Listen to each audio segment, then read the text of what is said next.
Hola, buenos días. Bienvenidos al proyecto EPG Patsala de Español. Me llamo Carlos Izquierdo Tobías y soy exprofesor visitante de Jamia Millia Islamia en Nueva Delhi. Ahora nos encontramos en el módulo 3 del paper Introducción al cine español. Este módulo se titula Historia del cine español 3, el cine español de los años 50.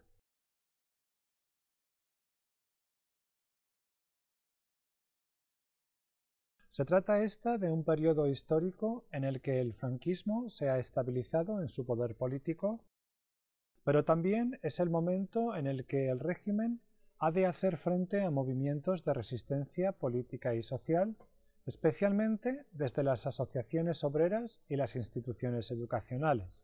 En este contexto veremos cómo, junto a un cine que continúa las tendencias de la década anterior, ideológicamente no difiere mucho de las creencias del régimen, surge un cine disidente que busca desarrollar una crítica de las condiciones sociopolíticas y económicas en las que se encontraba el país.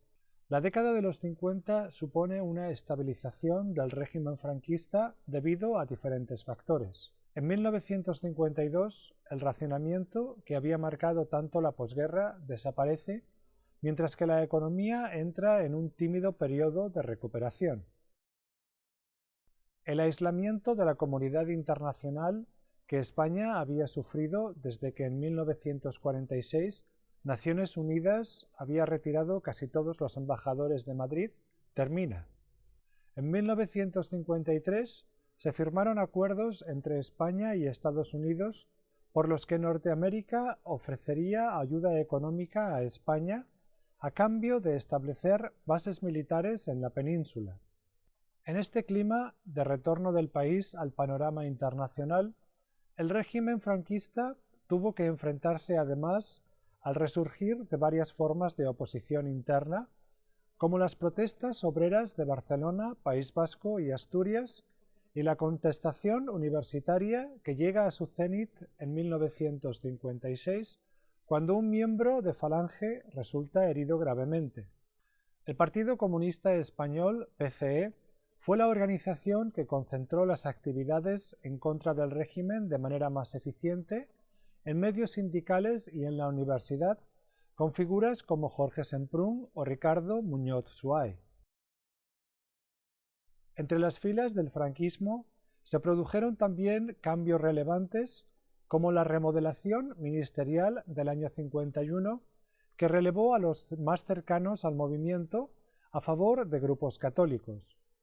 La década de los 50 fue testigo de una paulatina toma de poder de los grupos cercanos al Opus Dei, proceso que culminaría con la toma del control del área económica del gobierno por Ullastres o Navarro Ruiz, antesala del llamado Plan de Estabilización del año 59. Los últimos años de la década y los primeros de la siguiente verán el comienzo de la emigración exterior y el turismo, que ayudarán a una relativa apertura económica y social del país. En cuanto al cine, pocas fueron las modificaciones que el gobierno de Franco introdujo. Entre ellas destaca la creación en el 51 del Ministerio de Información y Turismo, liderado por Arias Salgado, y en él la Dirección General de Cinematografía y Teatro, en la que José María García Escudero trató en vano de impulsar medidas que elevaran la calidad del cine español.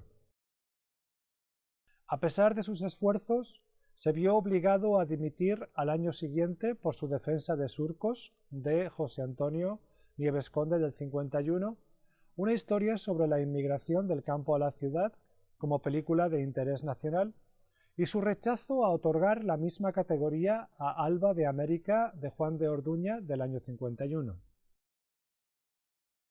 Es en estos años cuando surge una disidencia política significativa en el cine que hará que la censura, que toma sus bases morales en la Iglesia, aumente. La industria cinematográfica del momento está aún anclada en modelos que buscan el beneficio inmediato por encima de cuestiones de calidad.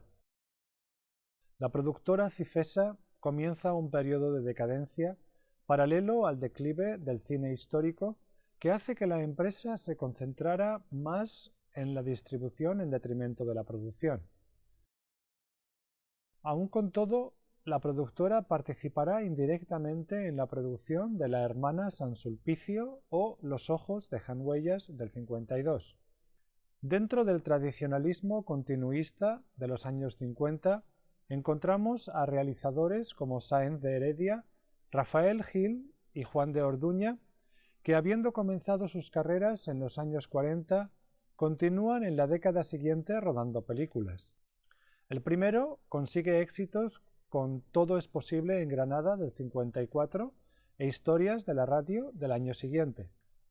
Rafael Gil destaca con La señora de Fátima del 51, La guerra de Dios del 53 o Murió hace 15 años del 54. Juan de Orduña continúa su carrera tras apartarse del género histórico con El último cuplé. A estos se une Ladislao Bajda, que realiza Carne de Orca en el 53, Marcelino Pan y Vino en el 54, Tarde de toros en el 56 y Mi tío Jacinto en el mismo año. Una gran mayoría de los recién llegados a la industria terminará cediendo a las exigencias del cine oficial, a pesar de mostrar algunos cierto interés por un cine más crítico. Entre estos recién llegados encontramos a José María Forqué, Pedro Lazaga, Francisco Rovira Veleta, Julio Coll y José Antonio Nieves Conde.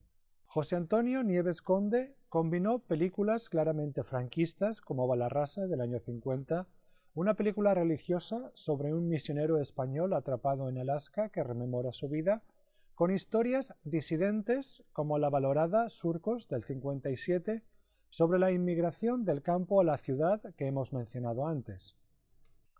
José María Forqué comenzó con comedias como El diablo toca la flauta del 53 y Un día perdido del 54, pero pronto optó por el cine de género más comercial. Cabe destacar, sin embargo, su Atraco a las 3 del año 62, que mezcla el cine negro americano y el neorrealismo italiano. Se trata de una parodia de los tópicos y personajes del cine negro que a su vez muestra la cruda realidad de los años 60 en la España de Franco. Pedro Lazaga rueda películas de cruzada como La patrulla, El frente infinito o Torrepartida, para luego interesarse más por las comedias como Muchachas de azul, Los tramposos o Trampa para Catalina. Los catalanes Francisco Rovira Veleta y Julio Coll combinaron filmes de cierta calidad con encargos comerciales. Rovira Veleta rodó el drama rural Luna de sangre en el año 50 o la película de tema futbolístico 11 pares de botas en el 54. Pero también realizó sus dos mejores películas en el género negro, El expreso de Andalucía en el año 56 y Los atracadores en el 61.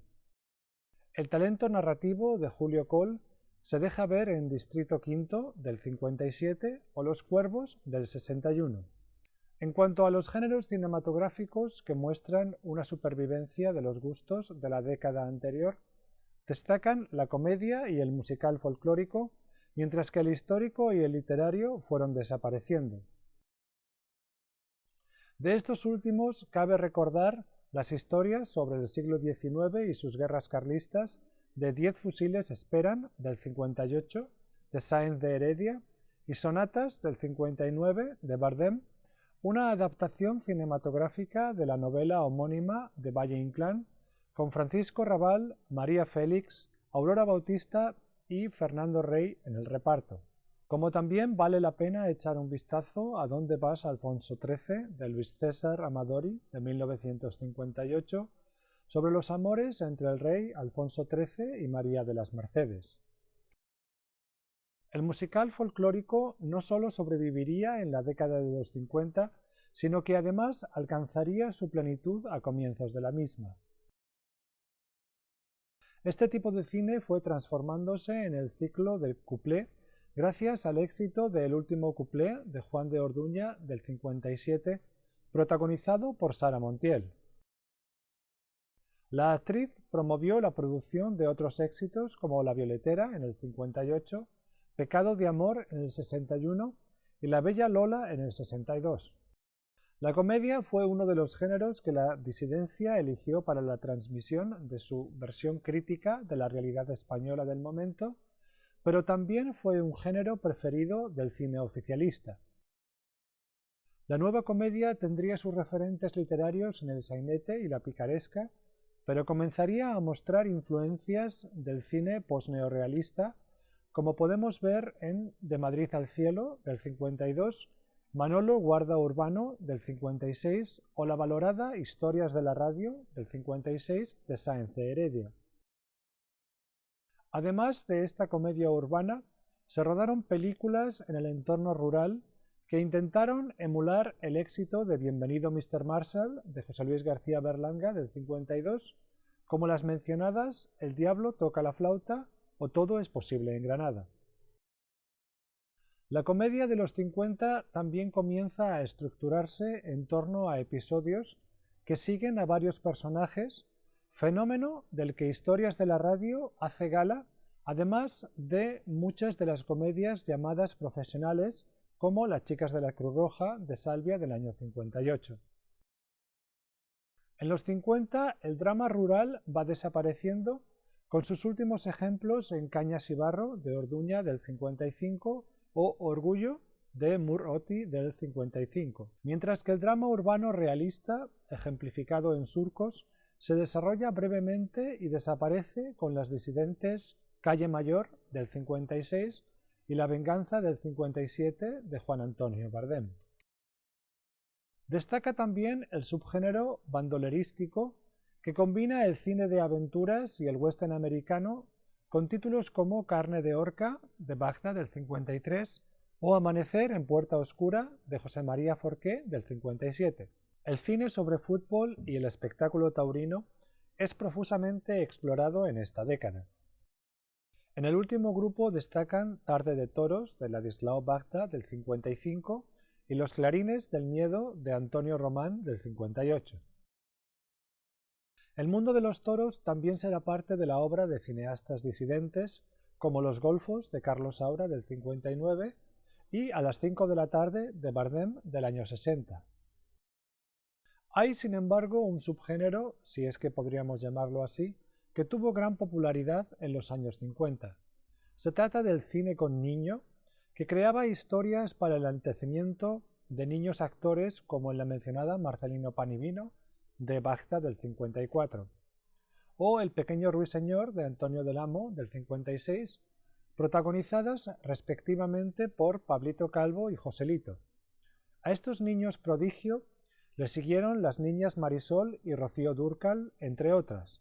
El cine de adoctrinamiento político más directo se materializaría en películas bélicas y anticomunistas del tipo La patrulla, de Pedro Lazaga, que contaba las aventuras de la División Azul en Rusia, o La ciudad perdida, de Margarita Alexandre, que en forma de cine policíaco ataca la actividad comunista en el país. El cine religioso, que había surgido en los años 40, alcanza ahora máxima popularidad con películas como Balarrasa, del 50, de Nieves Conde, o La señora de Fátima, del 51, de Rafael Gil. De este último director es también El canto del gallo, del 55, que hace uso de la religión para contar una historia claramente anticomunista. Junto a las mencionadas producciones y realizadores que continúan los presupuestos ideológicos y morales del cine oficial, aparecen en los años 50 películas y cineastas en clara ruptura con los preceptos del régimen. Entre ellos destacamos las figuras de Juan Antonio Bardem, Ricardo Muñoz Suay, Eduardo Ducay y Luis García Berlanga. El Instituto de Investigaciones y Experiencias Cinematográficas y el cineclubismo universitario fueron el origen de la disidencia de estos cineastas. No hay duda de que las 2 semanas de cine italiano en 1951 y 1953 en Madrid, que acercaron el cine neorrealista italiano a estudiantes y aficionados ávidos de cine y ofreció un cine alternativo al oficial, fueron experiencias esenciales en la formación de una cultura cinematográfica antifranquista. Aunque a pesar de ciertas tendencias, el neorrealismo nunca cuajó como un estilo propio del cine español. Asimismo, cabe destacar la celebración de las famosas Conversaciones Cinematográficas de Salamanca de mayo de 1955, organizadas por el Cineclub del SEU de Salamanca, con Basilio Martín Patino a la cabeza. En aquellos encuentros, Juan Antonio Bardem definió el cine español como políticamente ineficaz, socialmente falso, intelectualmente ínfimo, estéticamente nulo e industrialmente raquítico.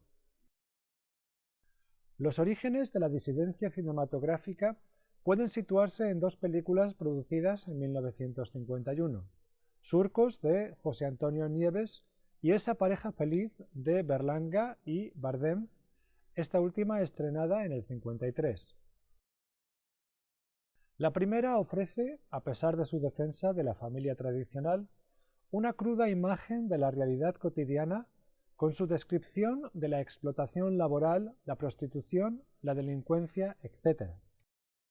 La segunda se alza como una interesante crítica del consumismo que empezaba a hacerse sentir en España y una descripción amarga de las condiciones de vida de una pareja obrera. El filme nos cuenta cómo la mediocre vida del matrimonio compuesto por Juan Granados Muñoz, Fernando Fernán Gómez, que trabaja en La Tramoya en unos estudios de cine, y Carmen González Fuentes, Elvira Quintilla, una costurera soñadora, parece cambiar cuando es seleccionada como la pareja feliz por la marca de jabones Florid, gracias a la cual disfrutarán de la vida de lujo de un matrimonio burgués acomodado. Con Bienvenido Mr. Marshall, del año 53, Luis García Berlanga realiza una de las obras maestras de la cinematografía española, narrando con humor las expectativas luego fallidas de un pueblo castellano que se disfraza de andaluz para atraer la atención de una comitiva norteamericana del Plan Marshall que supuestamente traerá dinero al pueblo. Y es precisamente la mezcla de humor y crítica social lo que destaca en el cine posterior de Berlanga, como vemos en Novio a la vista del 53, Calabuch del 56 y Los Jueves Milagro del 57.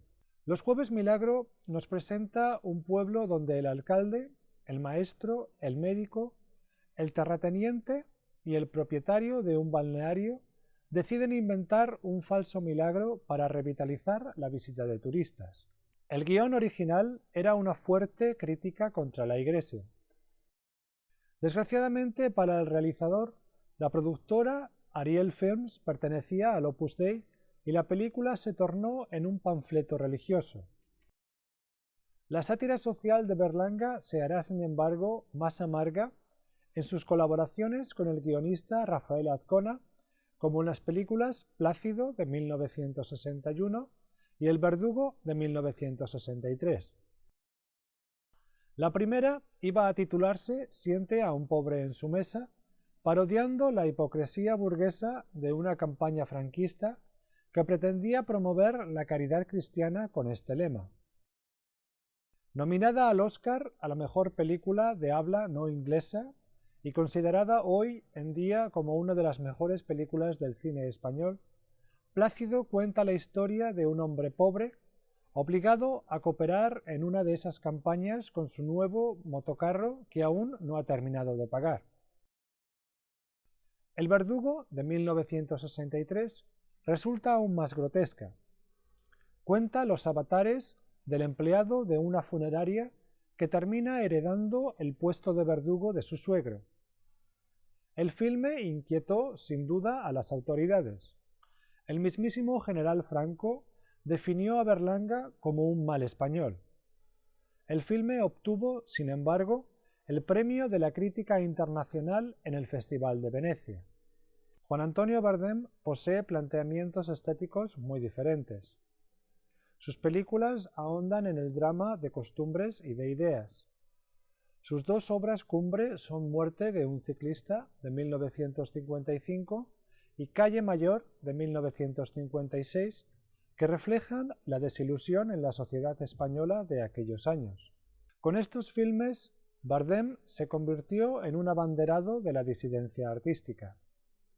En 1956, durante el rodaje de la segunda película, fue arrestado por la Brigada Político-Social como consecuencia de unos incidentes en la Universidad de Madrid el 9 de febrero de 1956, en los que se hirió gravemente a un militante falangista. Gracias a la presencia internacional y el apoyo de actores como Betsy Blair, que no filmaría un solo plano sin la presencia del cineasta, Bardem fue puesto en libertad.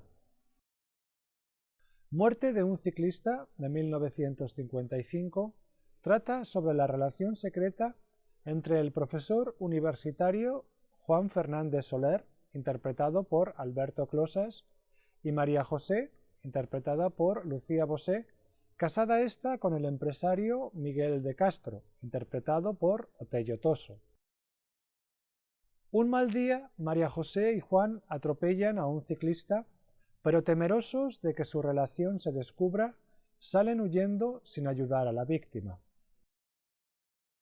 A medida que la culpa crece en Juan y el miedo a perder su acomodada vida crece en María, los amantes se van distanciando hasta que un día María terminará por atropellar a Juan donde tuvo lugar el accidente con el ciclista. Considerado el primer filme del realismo social español, esta dura crítica de la hipocresía de la clase pudiente no gustó a la censura, que la calificó como gravemente peligrosa.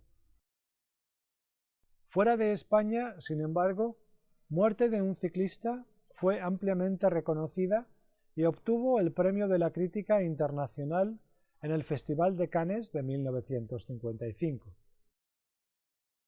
Calle Mayor, de 1956, no pasó tampoco desapercibida en el extranjero y recibió el Premio de la Crítica en el Festival de Venecia. La calle, a la que hace referencia el título, es ahora la calle Portales y la calle del Mercado de Logroño. Se trata de la historia de Isabel, interpretada por Betsy Blair, una infeliz solterona en una ciudad de provincias a la que unos señoritos aburridos gastan una broma perversa. Le hacen creer que uno de ellos, Juan, interpretado por José Suárez, está enamorado de ella. La voz en off que introduce la historia nos advierte de que ésta podría ocurrir en cualquier sitio. Esta maniobra de Bardem trataba probablemente de apaciguar a la censura, pero a medida que la trama avanza, la crítica a la hipocresía de la sociedad española del momento va haciéndose cada vez más obvia.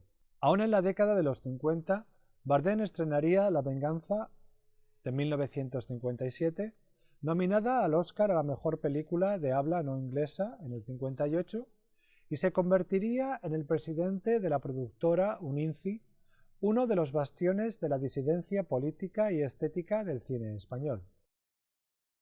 La productora no sobrevivió, sin embargo, a las reacciones del estreno de Viridiana en el 61 de Luis Buñuel, que había producido, ya que la película recibió el acoso de la ortodoxia del momento con el periódico vaticano L'Osservatore Romano, considerándola blasfema y sacrílega.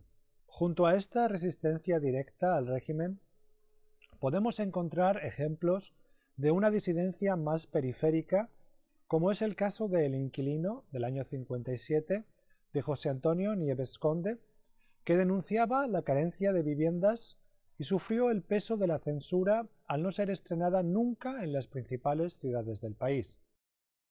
El pisito del 58 y El cochecito del 60 de Marco Ferreri han de situarse también en este grupo. Con influencias neorrealistas y un humor negro muy característico, estos filmes observan la realidad del momento con gran agudeza. Del final de la década, exactamente del año 59, es Los golfos de Carlos Saura, considerada una obra cumbre del cine neorrealista. Saura se empeña aquí en rodar una película fuera del modelo convencional de los estudios y salir a la calle. El filme sigue las andanzas de Julián, Ramón, Juan, el Chato, Paco y Manolo, de clase social baja, que sobreviven como pueden en los arrabales de Madrid. Termina aquí el módulo dedicado al cine español de los años 50. En el siguiente módulo hablaremos de los cambios socioeconómicos de la España de los 60 y del advenimiento del nuevo cine español, entre otros asuntos. Muchas gracias.